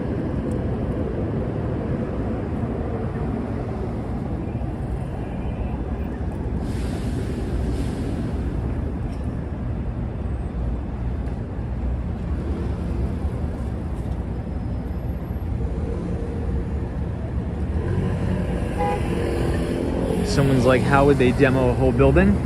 Well, if you want to see something very interesting, what was that? Anyway, if you want to see something interesting, Google 270 Park Avenue and look at how they did that. That's a very interesting construction process for 270 Park. But if you guys are enjoying the live stream so far tonight, feel free to leave a like on the video and click the subscribe button if you're new. We do these live streams pretty much every day starting at 8:30. And if you like a lot of the topics that we talk about each night on the stream, the financial markets, New York City real estate, commercial real estate, residential and the like, you can go ahead and scan the QR code on your screen and you will be able to sign up for our free investing newsletter where we talk about all of the topics that we talk about on the stream, but we condense it down, easy to read, very informative and very fun, by the way. And we send that out to all our subscribers every other Thursday after the market closes. Or you could type !news, NEWS in the chat, and the Nightbot will drop the link to our Substack, and you could also get the link there.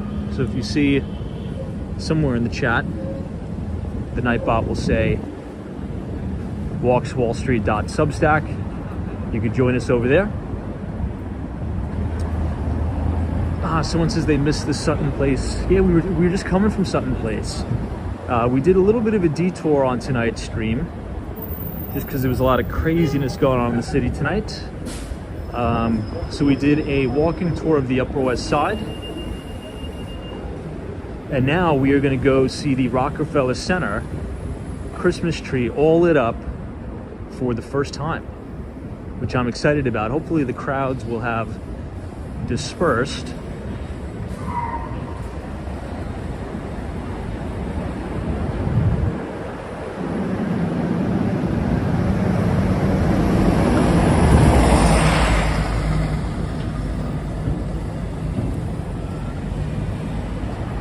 Hey, retired in Florida says, hello, thanks Tom. Your opinion on cybersecurity, Corporation QuantStamp as a provider for crypto security.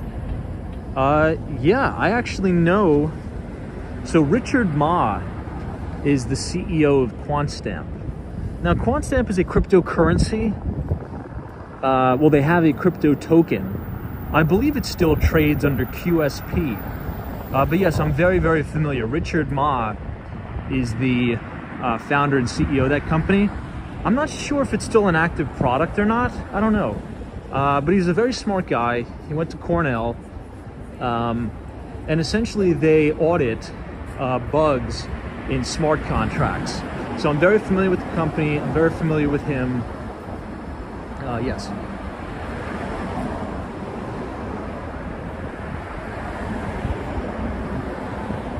Hey, Carlos has just got in from a school play starring my granddaughter. Oh, cool, Carl.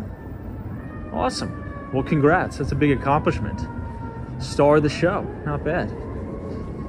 Yeah, you know, back in my day, during the school plays, they would put me all the way in the back. They'd be like, yeah, Tom, go in the back. You could hold this stick. You could pretend to be a tree. So, all right. Now it's time to pick up the pace a little bit and hopefully see the Christmas tree. Theo says, who is currently using smart contracts? Well, smart contracts are just a more efficient way of verification. But many people and many companies use them. There's a lot of use cases for it. I think it's still in its infancy.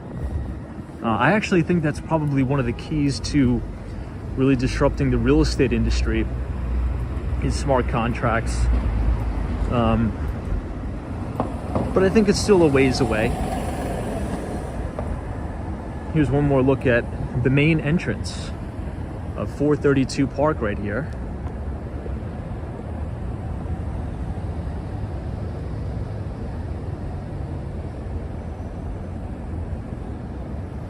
I know Yogi says all that standing.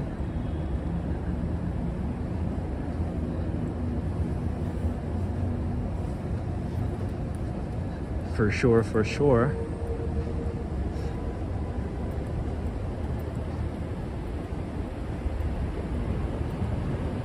Optimus 17, good to see you. We'll go over to Fifth Avenue because as you walk down Fifth, in my opinion, that's the best view of the Rockefeller Center Christmas tree. Colton Manning says, hey Tom, what's your email? It should be in the description. It should be in the description of the video. Should be.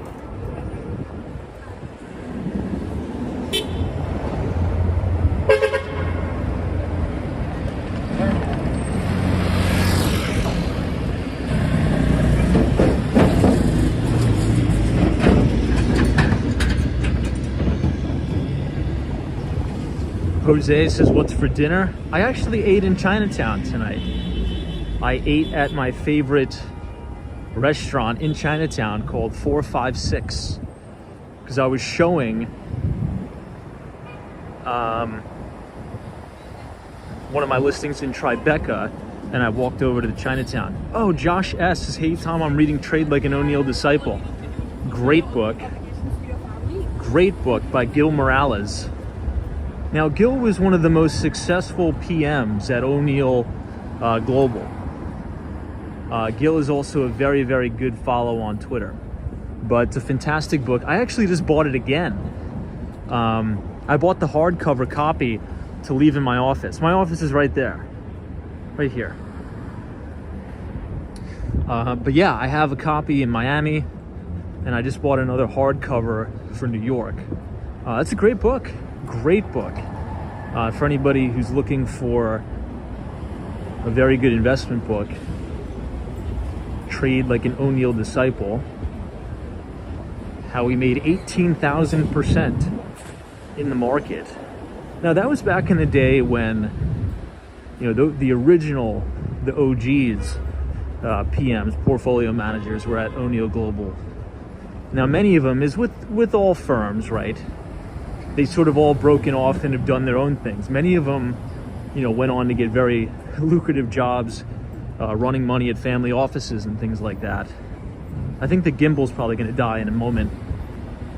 That's okay. If it does, we'll see the Christmas tree tomorrow. But yeah, it kind of reminds me of, you know, the Tiger hedge funds with the Tiger Cubs.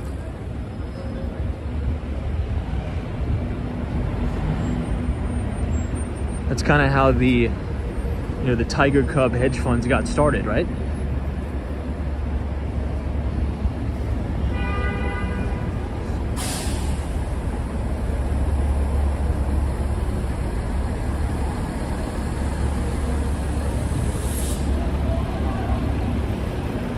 All right, well, welcome everybody to New York City's Fifth Avenue. We have now banged a left on Fifth, and we are walking southbound. We are about to pass two of the most famous and iconic hotels in New York City, one of which being the St. Regis, where they have a little garbage action going on, and the Peninsula Hotel.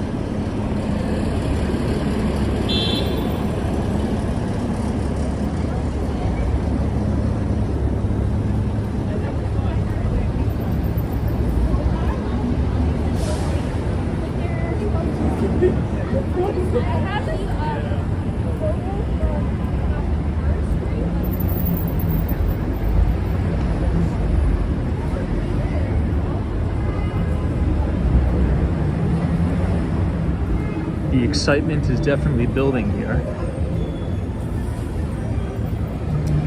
Now, Richard Vogel, my iPhone battery is perfect. It's just the battery of the gimbal that's holding the iPhone is a little bit low.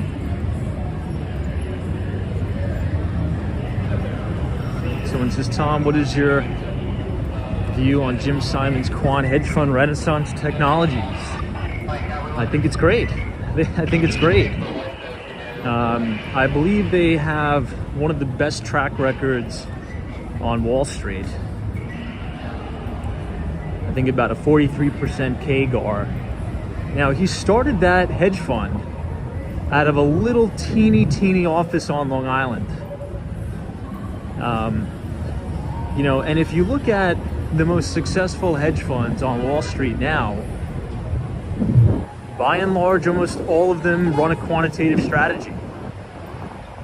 Think about Citadel, right? Ken Griffin's company. You could think about Two Sigma. That's also another very successful quantitative shop on Wall Street. D.E. Shaw is another one, David E. Shaw and Co., which I used to work in the same building as them. They are at 1166 Avenue of the Americas, D.E. Shaw. And many people also don't know this, but Jeff Bezos used to work for David Shaw. That was his first job out of college. Before he even started Amazon, he was a quant on Wall Street, right here in New York City. And he had the idea for Amazon. This is the Cartier store, right next to the Ferragamo. But he had the idea for Amazon, and he pulled his boss aside, and he's like, David, let's take a walk in Central Park. And David Shaw agreed, and they both took a walk in Central Park, and Jeff Bezos pitched the idea of Amazon to David Shaw, right, who is one of the most successful hedge fund managers ever. And David Shaw, at the end of the pitch, he said, you know what, Jeff, this sounds like a really good idea for somebody to pursue that doesn't already have a really good paying job. So essentially, you're probably making, $500,000, $1 million on Wall Street as a quant. Why bother doing what you want to do, being an entrepreneur? You're on your way to riches. And I'm so thankful that Jeff Bezos took that leap, took that chance, right? Because his company quite literally changed the world. And I think about this all the time because, if you think about big tech and if you think about Wall Street, particularly quantitatives, these are some of the most smart, educated, and brilliant people in the entire world who work there. And I think about all the ideas that they have in their minds that they're not acting upon because they're making money hand over fist. Right? Think about how many other Jeff Bezoses there are. Probably, I would argue, hundreds. Right? If there's one, there's more. If you think about, sort of the cockroach theory. So I think the story is, look, if you're smart and you're talented and you're making a bunch of money and you have an idea and you're like, you know what, maybe I want to pursue this idea, I have a startup idea, I think it'll be big. You got to pursue it at least once, okay? Because the worst that can happen is it fails, and then you go back to making, $500,000, $1 million on Wall Street again. Okay, that's almost like zero risk. So take the risk. If there's brilliant people watching this live stream right now, and you have an idea, you're like, oh, maybe I'll start this company, maybe I'll do this, I think it could change the world. Do it. Do it. Pursue it with everything you got for a couple of years. And if it doesn't work out, no biggie, no big deal. Who cares? Just go back to getting another job. I always think about that story. Anyway, all right, no more rambling for the night. I've officially banned myself from rambling. It's time to see the Christmas tree at Rockefeller Center. We are coming up on Saks Fifth Avenue, East 50th Street, The suspense is definitely building, because we're about to see it in a minute. So if you guys are enjoying the live stream so far tonight, feel free to click the like button and subscribe to the channel if you are new, as we go live every single day starting at 8:30. And we'd love to have you along for the ride.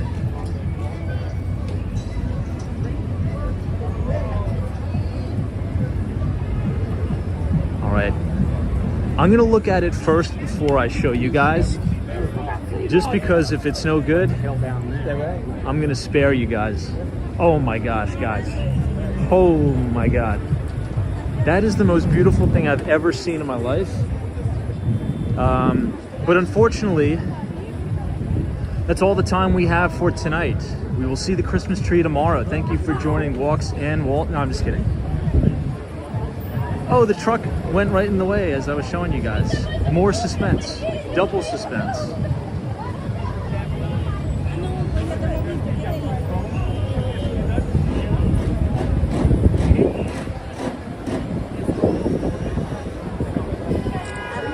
What do you guys think?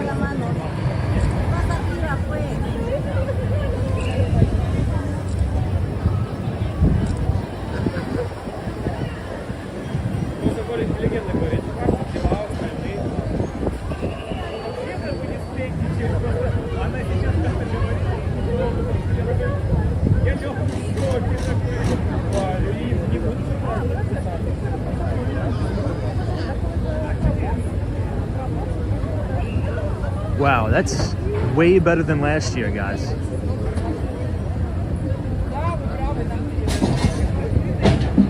All right, the 2023 official Walks on Wall Street score for the Rockefeller Center Christmas tree, that's a 9.6. I mean, that is way better than the tree last year. That is a high score, 9.6. Okay, scale of 1 to 10, drop it in the chat. Mine's a 9.6, so let me know what you guys think. We'll get a closer look too, by the way. I'm seeing 9.9s. Wow, 10 out of 10, okay. 9.5 for Jose. Katz is 9.2. I mean, it's a very high score. I feel like last year they may have dropped the tree or something on the way, but I mean, this is beautiful. Beautiful, beautiful.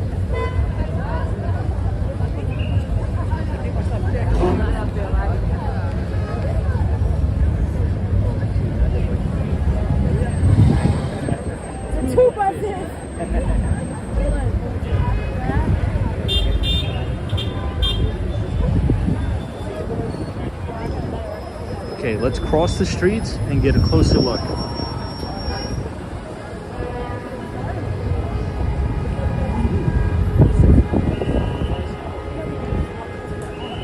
Or at least we'll try. But I think my gimbal is gonna die here in a moment, so.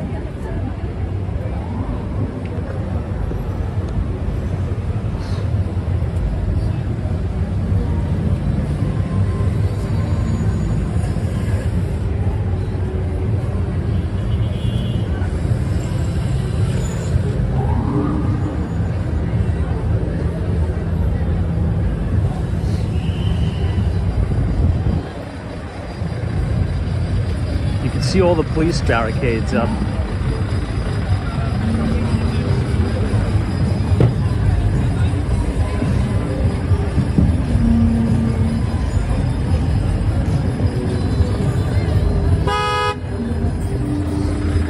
They almost hit those two ladies.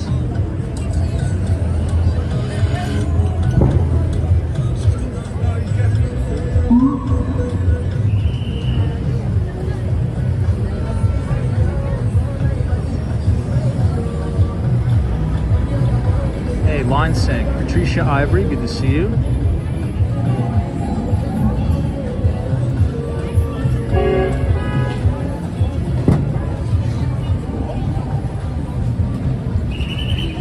Someone says watch for pickpockets.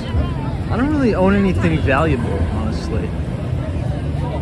I think the most expensive item I own is a book.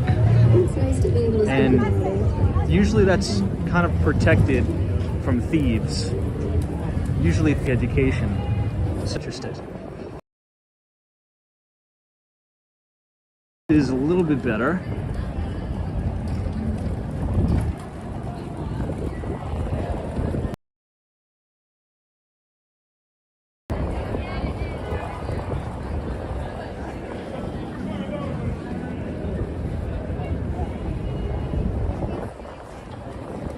I think the signal's too weak.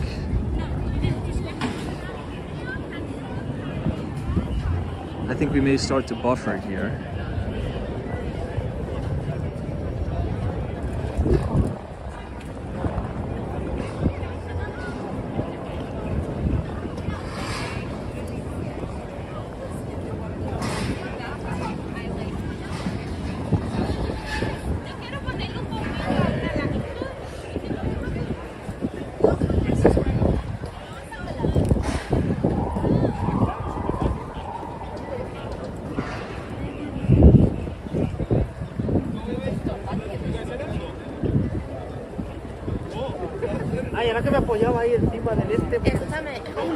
I think it looks a little bit smaller than last year, but I believe it's more symmetrical.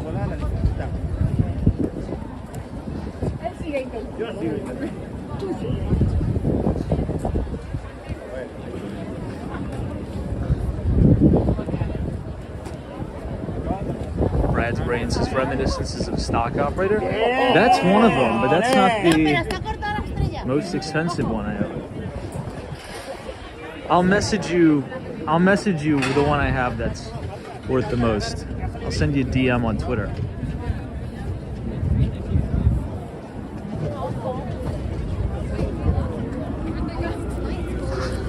No, but I mean, like, how cold is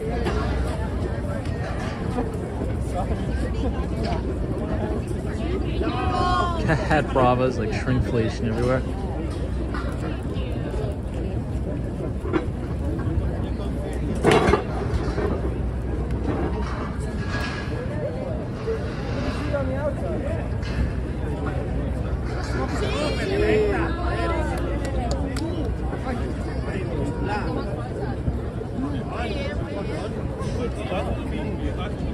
No, I don't think I will.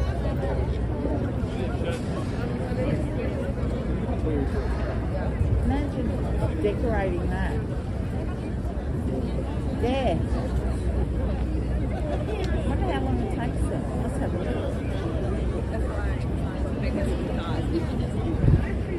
Okay, I don't know what conversation I just overheard, but we will definitely get away from that. And I think this will be the appropriate time to end the stream. So if you guys enjoyed the live stream, feel free to leave a like on the video and click the subscribe button if you're new. We will be back live here tomorrow, live from the Wall Street Christmas tree lighting. If you want to sign up to receive our free investing newsletter, you can scan the QR code on your screen and punch in your email, and I send it out every other Thursday after the market closes. So if you enjoy a lot of the topics we talk about in the live stream, such as the financial markets, New York City real estate, all that, join us over there at the Behind the Street newsletter. If you enjoyed the stream and the newsletter, feel free to share it with a friend or a family member, and we will see you all right back here live tomorrow. So SoCal Lawrence, appreciate it. Tatted Tara, thank you so much. Sharon, Richard Vogel, UniJ23, all of our great moderators, Mona, Jim, Bren Hawthorne, Jose. There's always a bull market somewhere. You just need to know where to look. God bless all of you, and God bless the United States of America.